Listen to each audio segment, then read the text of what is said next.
Čau viņi šodien. Šodien mēs esam divatā ar Tomiju. Tomijs grauzīs visu video kauliņu. Vismaz kaut kā mēģināšu viņu noturēt, jo uz vietas sēdēt viņam ļoti nepatīk. Tā kā čau no mums abiem. Šodien video taps par to, kā mēs gatavojāmies, lai varētu ceļot ar Tomiju kopā. Kas ir būtiski, kas ir no kaut kādiem noteikumiem par ieceļošanu un ko zinu es, ko mēs darījām un principā kā viņam iet. Tātad pirmais un svarīgākais noteikti, lai jūs ceļot pa Eiropas valstīm, un ne tikai pa Eiropas gan jau, bet jums ir vajadzīga pase, kas principā šobrīd jau ir, man liekas, visiem suņiem. Ja gadījumā viņas nav, tad pie vetārsta, ja es nemaldos, tas ir kaut kas līdz 5 eiro, lai jūs pasu sataisītu. Un noteikti tas ir vajadzīgs. Mums bija tikai viena robeža, kur mums pārbaudīja dokumentus vispār. Tā bija iebraukšana uz Franciju. Un Francijā tiešām prasīja suņa pasi un pārbaudīja un skatījās. Sunim, kas ir būtiski pasē, sunim ir jābūt čipotam un ir jābūt derīgai potē pret trakumsārgu. Ir arī dažas valstis Eiropā, kā Somija, Īrija, Malta, manuprāt. Tur jāskatās, ir smalkāk, bet Somija noteikti, jo tas bija mums it kā pa ceļam un mūsu plānos, tāpēc es to zinu. Sunim ir jābūt pasē ierakstam derīgam no vetārsta par to, kad suns ir attārpots. Vai to pārbauda vai nepārbauda, pagaidām nevaru pateikt, bet noteikti, ja jūs braucat ilgākā braucienā un pa vairāk valstīm, es ieteiktu aizbraukt pie vetārsta un attārpot viņu, un lai ir oficiāls ieraksts par to, ko mēs darījām, kad ņēmām sunīti līdzi. Viņam ir vesela soma ar viņa mantām. Tad gribējās maksimāli, lai ir ērti arī sunim ar mums un ir droši. Ņemot vērā, ka mēs zinājām, kad atpakaļ mēs uz Latviju būsim visdrīzāk tikai vasarā uz kaut kādiem līgosvētkiem, tad es paņēmu līdzi uzreiz drošumam pret parazītu pilienus, kas ir blusas, mušas, odi, ērces un, principā es iegāju vetaptiekā un prasīju, ka man vajag pilienus pret visvairāk parazītiem, jo es nezināju, kas ir Eiropā un no kā ir jāuztraucās. Un tad es nopirku jau vairākus viņus līdzi, lai man pietiek līdz vasarai, un arī attārpošanās tablete. Paņēmu vienu, jo viņam vajadzēs attārpoties tikai kaut kādā aprīlī tagad. Noteikti, lai mazāk stress, un mēs nezinājām, kā ir ar ēdienu un kādu ēdienu viņš ēdīs un ēdīs, ko mēs te varēsim nopirkt. Tad es paņēmu ēdienu, pie kura viņš ir pieradis. Bija pieradis, iet uz beigām, bet jā, tas mums ir. Protams, ļoti daudz visādi sneki, jo, nav pareizi, bet viņš ēd arī mūsu ēdienu. Bet citreiz, tas, protams, nenāk par labu sunītim, bet, tādi mēs esam. Bet, jā, viņam ir arī savi kaut kādi snekiņi, ko mēs ieraugam kaut kādus dzīvnieku veikaliņus, un tad mēs ieejam kaut ko nopērkam, kaut kas garšo, kaut kas nē. Bet, viņš namā. Vēl es līdzi paņēmu šampūniņu un balzāmiņu sunītim. Neesmu izmantojusi, jo šādi ceļojot ir grūtības pašiem atrast kaut kādu dušu, nomazgāties un kur tu vēl sunītim? Kaut kādā kempingā, es nezinu, vai tas būtu pieklājīgi, kad es ņemtu uz dušām suni līdzi, tāpēc pagaidām mēs neesam atraduši variantu, kā viņu izpačot šādi dzīvojot. Bet noteikti sunītim arī ir jāmazgājas, viņš mums nodzukojas. Un tāpēc pa visu šo braucienu, principā ir 1,5 mēnesis pagaidām. Tad Spānijā mēs atradām suņu grūmingu. Un tur bija ļoti forša sieviete, kurai mēs atnācām, pateicām to situāciju, ka mēs ceļojam, ka mēs dzīvojam busiņā. Un ka mums ļoti gribētos izpečoties, mazliet nogriezt spalviņu varbūt, un viņa mūs paņēma jau nākamajā dienā, lai gan rindas bija 2 nedēļas, bet viņa bija sajūsmināta par šo stāstu un iejutās mūsu situācijā. Forši mūs nopečoja, izpečoja, nofrizēja, izķemmēja, Katrā ziņā tā bija liela pieredze mazajam Tomijam, jo tā bija viņam pirmā pieredze tāda.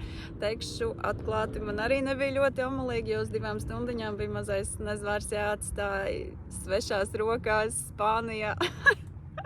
Nu tā, bet viss bija forši. Bija paklausīgs, mēs jau bijām sabijušies, ka viņš tur visus izbesīs un beigās mēs atnāksim un suns ir tāds pats, jo neviens ar viņu netika galā, bet nē, viss bija kārtībā. Par kaut kādu frizēšanos, cik mums ir nedaudz spalvains suns, tad mums, protams, līdzi ir ķemmīte. Man priekš viņa personīgi ir nopirktas frizētavās šķērītes, ir filējumās šķērītes un parastās šķērītes. Tīri kaut kādu, nezinu, punci nofrizēt, austiņas nofrizēt, bet spalvu mēs ļoti negriežam, jo viņš vēl ir kucēns un taisīt no viņa tur kaut kādu skaisto lācīti, lai skaisti izskatās, mēs negribam. Spalva viņam noteikti ir tāpēc, ka viņam viņu vajag. Tāpēc, jā, beig mēs ar kaut kādu frizēšanu neaizraujamies. Līdzi ir nagu šķērītes, standarts pie higienas sunīša. Protams, par braukšanu busiņā arī un vispār auto kaut kādi lielie ierobežojumi, kā jāpārvadās suni, es neatradu. Katrā ziņā nav tāda ierobežojuma, ka jums suns ir jāpārvadā būrī. Vismaz es nesaskāros ar to arī uz Francijas robežas, kad mūs noturēja tā kā robežas sargi pārbaudīja busiņu un viss. Mans suns bija klēpī priekšā un neviens neko neteica. Protams, nenoliedzami gan drošības noteikumi, gan es nezinu, pašiem priekš sevis loģiski pārvadājot suni, jums ir jārūpējas par to, ka suns nedrīkst traucēt šoferim un nedrīkst aizsegt šoferu redzesloku. Mums tādā ziņā ir ļoti paveicies. Mums sunītis čuč mierīgi mašīnā. Vienīgais, kas viņam traucē, varbūt braucot, ja viņš sēž uz priekšējā sēdekļa, tad ir saule, no kuras viņš grib paslēpties ik pa laikam. Tad mēs viņu nolaižam apakšā uz grīdas, un tad viņš tur tusējās un priecājās. Vēl viena lieta, kas ir, ko es lasīju, bet es nezinu, vai tas ir obligāts nosacījums, vai tas ir standarta drošības jautājums. Sunītam ir jābūt kakla siksniņai visu laiku, un tad mums tāda arī ir. Priekšā ir Tomija vārdiņš, aizmugurē ir mūsu abu telefonu numuri. Cik man zināms, Latvijā dinozautos to var sataisīt ļoti ātri. Izvēlamies kuloniņu un tad iedrukājam to, ko gribam. Lūdzu, jā. Un noteikti drukājot numuriņu virsū neaizmirstam, ka, ja jūs braucat kaut kur, tad priekšā pieliekam +371, lai jūs var sazvanīt, ja gadījumā viņš noklīst. Nezinu, varbūt jums ir ļoti paklausīgi suņi, kas ir ļoti apsveicams, cerams, mūsu Tomijs arī kādreiz tāds būs, bet viņam pagaidām ir ļoti interesanti viss papagaļi, nezinu, cilvēki, citi suņi, un tad viņš skrien kaut kur. Ņemot vērā par to, ka viņš mums tā skraida, mums ir arī tāda siksniņa, ko mēs liekam virsū, principā tad, kad dzīvojamies ārā. Pie siksniņas ir vienkārši kaķu bumbulītis. Nezinu, kāpēc viņu sauc par kaķu bumbulīti, bet tāds zvaniņš, lai, ja mēs sēžam kaut kur ārā vakariņojam vai vienkārši staigājamies, tad mēs dzirdam, ka viņš ir kaut kur apkārt, ja nav, tad sākam meklēt. Jā, tā ir siksniņa. Tad ir priekš vakariem tāds spīdīgais, tagad nevar ieslēgt viņu, bet viņš mirgo, lai mēs viņu arī pamanam. Un viena no lietām, ko mēs iedomājamies un kas ir ļoti forši feature, manuprāt, mums ir siksniņā iešūts AirTags, kas darbojas ar iPhone'iem, Samsungiem ir kaut kāds SmartTags noteikti, bet kā AirTags darbojas, viņš ir ieslēgts visu laiku, un ja gadījumā jums sunītis kaut kur noklīst, principā tas ir atslēgu meklētājs pēc būtības, bet mēs viņu iestrādājam siksniņā, un ja jums nākas kaut kur viņu meklēt, tad viņš darbosies visur, kur apkārt jums būs telefoni, kaut kādi, jebkādi. Tas ir forši. Manuprāt, tā ir papildus drošība. Ja kaut kur mazais možiķis izdomā izskriet, tu pazaudēji atkal savu kauliņu. Nezinu, kur tu viņu tagad noliki. Es tev iedošu citu nammīti gribi. Lūk, ja gadījumā sunīts kaut kur izdomā kādā ekspedīcijā aiziet pats pa sevi, tad caur aplikāciju viņu var atrast. kas nav forši, ja gadījumā tas notiek kaut kādā mežā vai, nezinu, kalnos, tad viņš nedarbosies. Tātad darbojas tikai, ja ir blakus citi telefoni. Bet viņš ir ļoti viegls, viņš sunim noteikti netraucē. Par ūdens izturību es nemācēšu teikt, tāpēc viņš mums ir piešūts augšā. Nu, ja nu gadījumā suns kaut kur ielien peldēties vai samirks, tad Ertegam nekas nenotiek. Noteikti mums ir arī ritulītes pastaigām. Klāt ir konvejeriņš priekš maisiņiem, jo mēs daudz kur staigājam un lai nav tā situācija, kad nērti, ko tagad darīt, tad visu laiku pie rokas ir maisiņi kaut kādi. Par to, kā Tomijs iztur kaut kādas klimata maiņas, nu, es neteiktu, ka ļoti lielas tās klimata maiņas ir. Principā mēs no ziemas mazliet ātrāk esam nonākuši pavasarī. Ļoti karsti te nav, te ir kaut kādi, šodien, ja nemaldos, bija 17 grādi. Manuprāt, klimata maiņas viņš baigi neizjūt nekādas, bet tas, ko viņš noteikti izjuta, bija kalni. Un tad, kad mēs bijām kalnos kaut kādi 1100 metri virs jūras līmeņa, tad gan viņam bija grūti, viņš sāka krākt un grūti bija elpot. Nu, principā, grūti bija arī man, tāpēc mēs ar Tomiju lielāko daļu pavadījām mašīnā guļot. Augstumu, kaut kādas tādas svārstības viņš pārdzīvo smagāk nedaudz. Par vispār kaut kādu sadzīvi mums ir viņam pašam sava gultiņa, kur viņš čuč.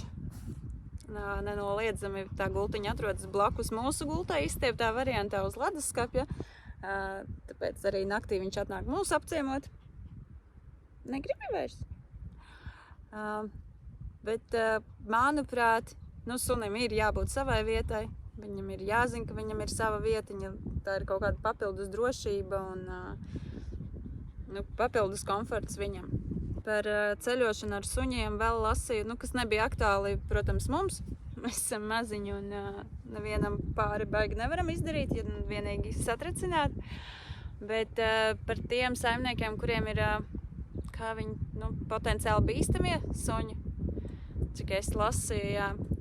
Es nemācēšu noteikti šķirnes, bet noteikti šie saimnieki paši zina. Tad par iebraukšanu kaut kādās valstīs ir jāpaskatās noteikums, jo, piemēram, Spānijā, ja jums ir potenciāli bīstamais suns un viņš sver vismaz virs 20 kg, tad jums ir jāsaņem licence, ka jūs te drīkstat uzturēties un ka drīkstat būt ar to sunīti. Principā laikam viss.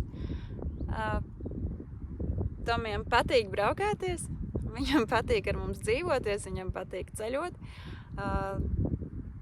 Vai viņš jūtas sliktāk? Domāju, noteikti nē.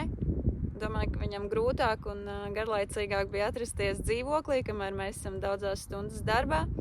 Viņš tur bija viens pats un nedomāju, ka šobrīd viņš jūtās sliktāk, viņš visu laiku ir ārā, visu laiku kaut kādā ceļā. Staigājamies, skatāmies vietas, izbaudam, fotografējamies, ēdam visādus namnamus un visi forši. Pagaidām mācamies vēl sadzīvot arī ar citiem cilvēkiem un citiem suņiem. Nepārāk labi mums tas sanāk pagaidām, bet mēs vēl maziņi un mācamies. Jā, par spēlēšanos. Ja jūs braucat kaut kādā braucienā, noteikti jūs paņemsiet līdzi kaut kādu mantiņu. Mīļāko. Mums tādas nav. Tomī, gribi spēlēties? Nē, negribi. Tā kā mantiņa mums ir, spēlēties mums ar viņu nepatīk, bet mums ir ļoti, ļoti daudz viņa mīļāko mantiņu. Tomī, zeķe? Zeķe! Zeķe nam? Zeķīte? Atdod zeķe. Tā kā jā, mums ir ļoti, ļoti, ļoti daudz mantiņu mīļāko priekš viņa. Nav ko mētāt savas zeķes, jo Tomijs viņas visas salasīs. Atdosi? Mana? Nē, mana. Tā kā jā, ceļojiet ar sunīti, tas noteikti nav ļoti grūti. Tikai pārbaudam veselības stāvokli, varbūt pie vetārsta viņa vai viss ir labi, vai viņš var vairākas stundas braukāties. Bet, šobrīd, cik mēs skatāmies apkārt, tad sunīši ir ļoti daudz no visādām valstīm un cilvēki ceļo arī ar kaķīšiem. laikam video būs jābeidz, jo Tamijam apnika filmēties. Bet jā, ceļojam, neaizmirstam, neatstājam savus mīluļus, ņemam līdzi. Nav tik sarežģīti tas viss un nav grūti. Un neņemam vairāk par 5 līdz dzīvnieciņiem. Tas gan ir aizliegts, par 5 dzīvniekiem jūs varat ņemt pāri robežai tikai tad, ja jūs piedalāties kaut kādās izstādēs vai sacensībās. Un sunītim ir jābūt vismaz 4 mēnešiem vecam. Nu, un kaķim. Bet kas ir normāli, kamēr jūs izsēžat visas karantīnas, pocis saņemat, tā tas arī ir. Tā kā čau, ceļojam!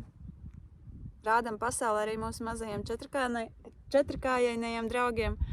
Un lai jums forša diena! Atā!